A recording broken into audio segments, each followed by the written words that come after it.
राज्यसभा सांसद प्रियंका चतुर्वेदी इस वक्त हमारे साथ हैं। मैम, आज आप सोना में पहुंचे हैं, पहले तो क्या कहना चाहिए? मैं बस यही कहूँगी कि हरियाणा की जो भूमि है, जहाँ पे लोगों का त्याग रहा है, सक्सेस रहा है, मेहनत रही है, महत्वाकांक्षाएं रही है, वो पूरा करने में कहीं ना कहीं भारतीय जनता पार्टी सक्षम नहीं रही है। तो उम्मीद करती हूँ हरियाणा को ऐसी सरकार मिलेगी जो उनके हित में काम करे। हम देख रहे हैं कैसे किसानों के साथ उनके ऊपर टीयर गैस चलाए जा रहे हैं, आंसू बम फेंके जा रहे हैं, उनको रोका जा रहा है दिल्ली में एंटर करने से। हरियाणा बॉर्डर पे ये काम हो रहा है, हरियाणा सरकार की तरफ से हो रहा है, तो वो दुर्भाग्यपूर्ण है। क्योंकि किसानों की आप बात कर रही हैं और पंजाब से लगातार किसान जो हैं वो दिल्ली कूच के लिए आह्वान कर रहे हैं और कहीं ना कहीं तनातनी चल रही है और जो बातचीत हो रही है केंद्रीय नेताओं के साथ वो अब तक विफल रही है। पहले भी किसान आंदोलन हुआ, एक बार फिर वो नतीजा देखने को मिल रहा है।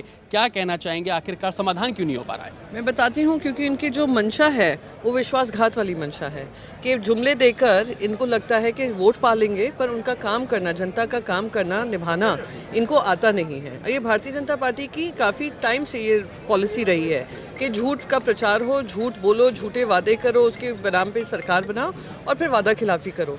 किसानों को 2014 में नरेंद्र मोदी ने वादा किया था कि उनकी आमदनी दोगुनी करेंगे। ये भी कहा था कि जो एमएसपी है वो एमएसपी लागू करेंगे स्वामीनाथन कमीशन की रिपोर्ट के हिसाब से।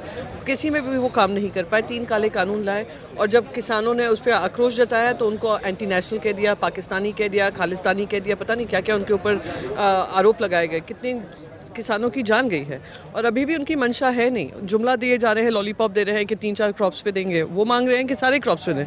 तो ये दुर्भाग्यपूर्ण है कि उनके साथ विश्वासघात हुआ है, उनके पीठ में खंजर घोंपने का काम किया है। आज अन्नदाता की बात करते हैं पर अन्नदाता के लिए काम नहीं करते हैं। विपक्ष कहाँ खड़ा है किसानों के साथ?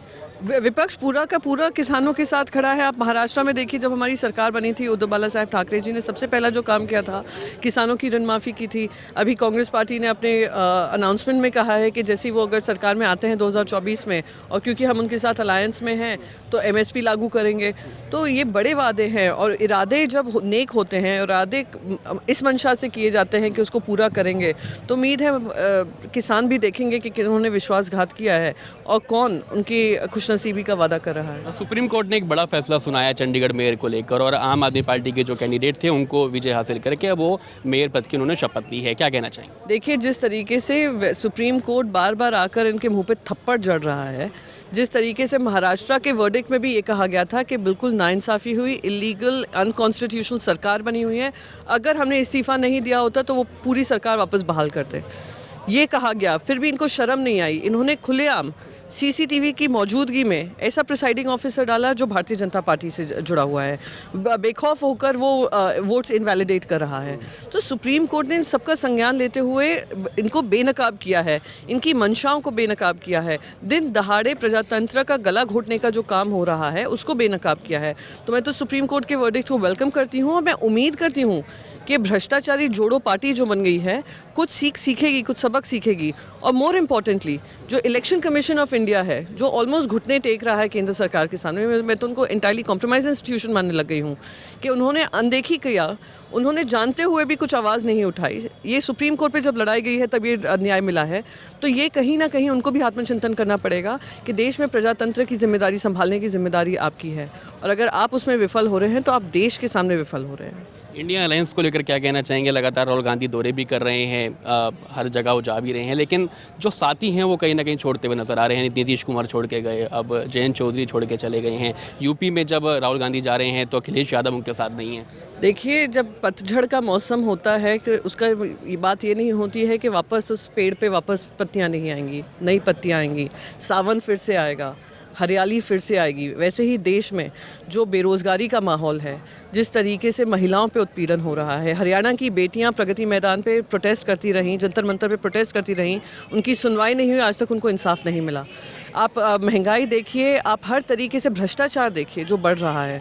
तो उसमें मैं यही कहूँगी, पतझड़ का मौसम है पर हरियाली आना 2024 में तय है। लेकिन हरियाली तो, क्योंकि 24 नज़दीक है, हरियाली अगर अभी नहीं आई तो फिर बहुत लेट नहीं हो जाएगी? नहीं, कुछ लेट नहीं होगा। इंडिया अलायंस बिल्कुल मजबूती से खड़ा है। वो वादे कर रहा है जो जनता से जुड़े हुए हैं, वो बातें कर रहा है जो जनता के हित के हैं। तो जनता भले ही इस समय पे आवाज़ नहीं दे रही हो या ज़ोर से अपने मंशा नहीं रख रही हो, जब वोटिंग होगी तब वो जवाब देंगे और नरेंद्र मोदी जी को एक करारा झटका लगेगा। एक आखिरी सवाल ये है कि क्योंकि अब कभी भी चुनाव अनाउंस हो सकते हैं और आचार संहिता लग सकती है, मोदी जी ने तो कह दिया है कि 370 भाजपा को जनता देगी और 400 पार एनडीए जाएगी। इंडिया अलायंस क्या मोटिव लेके चल रहा है, इंडिया अलायंस क्या लक्ष्य लेके चल रहा है? देखिए, हम लोग की आदत नहीं है कि जुमले छोड़ें और जुमलों के आधार पे फिर अपना काम करें। इन्होंने कर्नाटका में भी बड़े आंकड़े बताए थे, इन्होंने गुजरात में भी बड़े आंकड़े बताए थे, सब जगह बताते हैं, पर ज़मीनी हकीकत बहुत अलग है। वो भी जानते हैं कि इनकी कुर्सी डगमगा रही है, इसलिए बड़ी बड़ी बातें कर रहे हैं, आसमानी वादे कर रहे हैं। ना मैं भविष्यवाणी कर सकती हूँ, ना मैं कोई एस्ट्रोलॉजर हूँ या कोई आंकड़ा फेंक सकती हूँ, पर ये ज़रूर कह सकती हूँ जनता के बीच में देखा है जो आक्रोश है, युवाओं का आक्रोश है, महिलाओं का आक्रोश है, बेरोज़गारी को लेकर है, किसानों को लेकर है, उसका खामियाजा इनको भुगतना पड़ेगा। बहुत धन्यवाद। प्रियंका चतुर्वेदी इस वक्त हमारे साथ थी। साफ तौर पर जहां वो भाजपा सरकार पर निशाना साधती हुई नजर आई, तो वहीं 2024 में इंडिया अलायंस के द्वारा बेहतर प्रदर्शन करने का दावा करते हुए भी कहीं ना कहीं वो नजर आई। सोना से वीडियो जर्नलिस्ट साहिल के साथ करण जयसिंह, खबरें अभी तक।